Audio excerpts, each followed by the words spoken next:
Welcome to Donmar TV News Channel. Sa kanyang maiksing talumpati, sinabi ni Robredo kanina, Bombo Elmar, na ang kanyang desisyon na tumakbo sa pagkapangulo ay hindi nakabase sa ambisyon o pag-uudyok ng iba, kundi sa konsiderasyon sa kung ano ang makabubuti para sa bansa, lalo na ngayong nahaharap pa rin ang Pilipinas sa pandemya, kung saan napakarami na aniya ang namatay at patuloy na naghihirap naman matapos mawalan ng hanap buhay.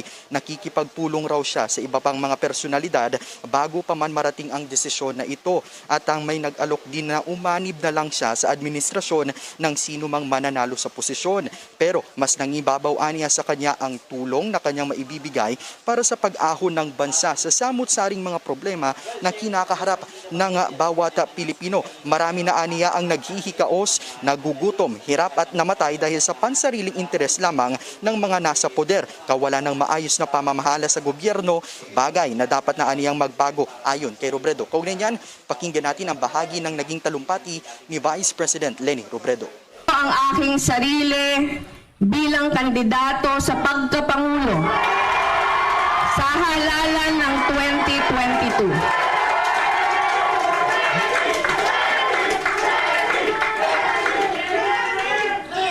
2022. Malinaw sa lahat ang hamon na kinakaharap natin. Nakita na nating lahat ang pagsisinungaling at panggigipit na kayang gawin ng iba para maabot ang mga layunin nila. Nasa kanila ang pera, makinarya, isang buong estrukturang kayang magpalaganap ng anumang kwentong gusto nilang palabasin. Pero hindi kayang tabunan ng kahit na anong ingay ang katotohanan.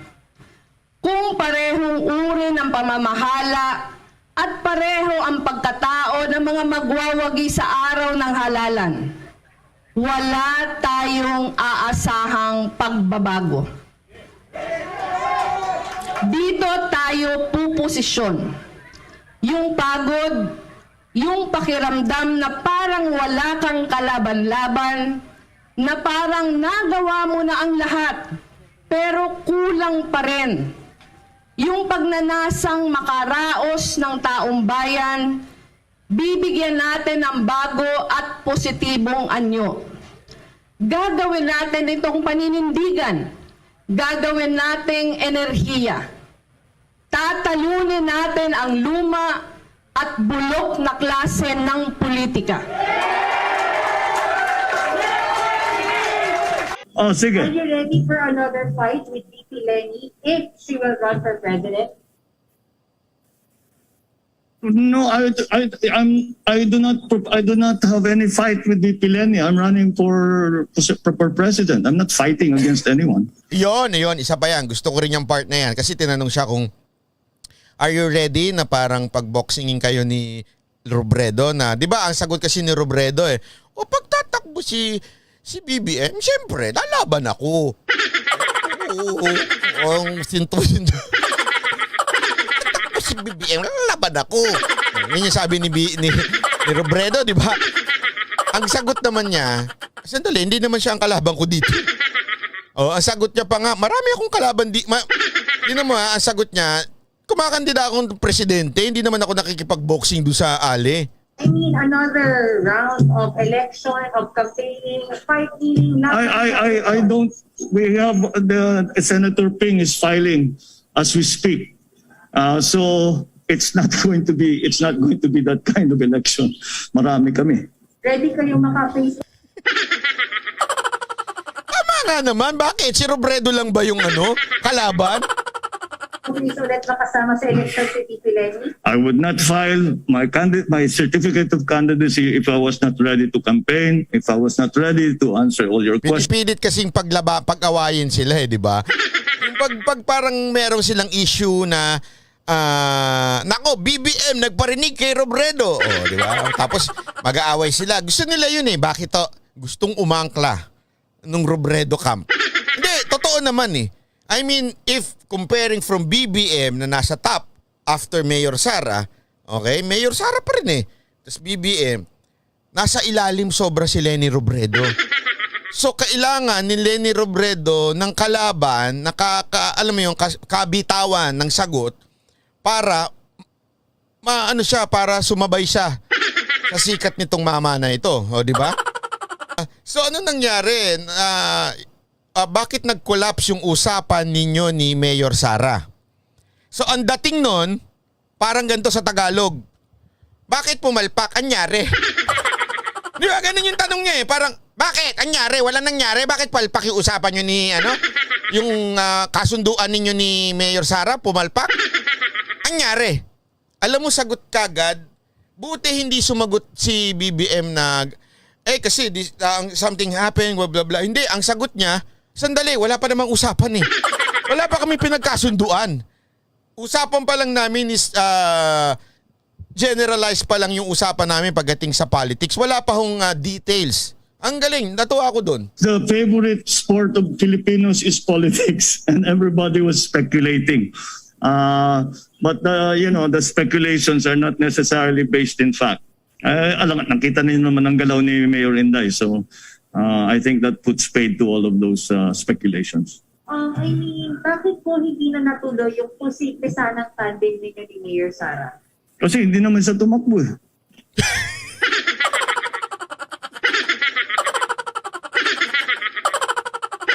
I like that!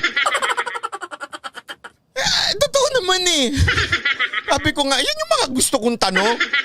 Bakit hindi natuloy yung ano yun ni May? Kasi ini-insist niya eh. May ini-insist siya na parang bakit hindi natuloy, bakit pumalpak. Ang sagot, kumandidato ba yung tao? Diba? Ang sarap eh. Kaya mabibuwisit yung media dito eh. Wala lang. Bakit ba? Gusto ko sabihin eh. Bakit? Natuwa ako sa sagot eh. Tapos. Diba? Okay? Is that it? One more. And if so, I am ready to answer your questions. I'm ready to campaign, and that's what we're going to do. Thank you, sir. All right. Sir. Thank you. Sir. Maraming salamat. There's one more here. Sir, just one. Yesterday you've mentioned you want to be a unifying leader. And Yes. today you've mentioned you don't want to talk about the same question or the same topic for how many years already. And now how would you like to become a unifying leader when there are still these questions running around? In my view, those questions have all been answered. So we unify now in the face of the COVID crisis, in the face of the economic crisis. That is what I am talking about when I say a unifying leadership. Yan ang kailangan natin ngayon. At siguro ang hangarin ko, ang layunin ko ay makapagbigay ng tinatawag nga na unifying leadership para magkaisa ang mga Pilipino. Harapin natin itong COVID, harapin natin ang pag-ahon at pagbukas ng ating ekonomiya. Yun ang aking layunin. Yun ang ating pangarap para dito sa. That is why I call it a unifying leadership, because it requires leadership at a leadership that unifies the country, does not polarize the country. Yan, okay.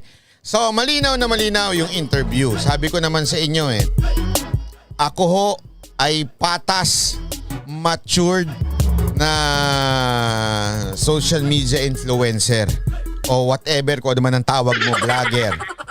Alam nyo, sabi ko sa inyo, maging bukas kayo sa isipan. Hindi ko kinakampihan si BBM. Pag may mga interview na mga iba pang kandidato, papanoorin din natin. Kung maganda sinabi, maganda. Kung pangit, edi pangit. Ang gagawin natin. Pero so far, ang akin, maganda ang pagkasagot ni BBM. Okay. Kaya lang, lagi nyo hong tatandaan, maraming matalinong politiko. Maraming matalinong kandidato. Hindi yan ang basihan lang. Lagi niyong tatandaan, ang basihan ay hindi lamang salita, ngunit salitang may kasamang gawa. Kaya nga sabi ko sa inyo, etong mga panahon na ito mula sa eleksyong magaganap sa 2022, sisiyasatin natin ang bawat kandidato na pwede nating tingnan kung ano ang kanilang mga ginawa. Ha? dating itong, ako nga, sabi ko nga sa inyo, open ako. Kung pwede kong ma-interview lahat ng presidentiable o yan lahat ng candidate, why not? Bakit hindi? Diba? Dahil napaka-importante ho na lahat po tayo ay maintindihan kung ano ang plano sa bayan natin. So ang problema lang natin sandali, kamusta naman ho yung ginagawa ni BBM? Okay. Given magaling siyang sumagot sa mga tanong na may intriga. Ang tanong, kamusta? Kamusta ang kanyang ginawa? Meron ho ba siyang ginawa? Yan ho ang ating aalamin sa mga susunod na araw. Okay, ulitin ko. So ngayon pa lang, nasabihan ko na lahat ng mga taong nanonood, 7,000 na nanonood dito. Kung kayo mababaw na tao, kung kayo sarado na tao, kung kayo immature na tao, itong channel na ito ay hindi para sa inyo. Bakit? Masasaktan at masasaktan kayo.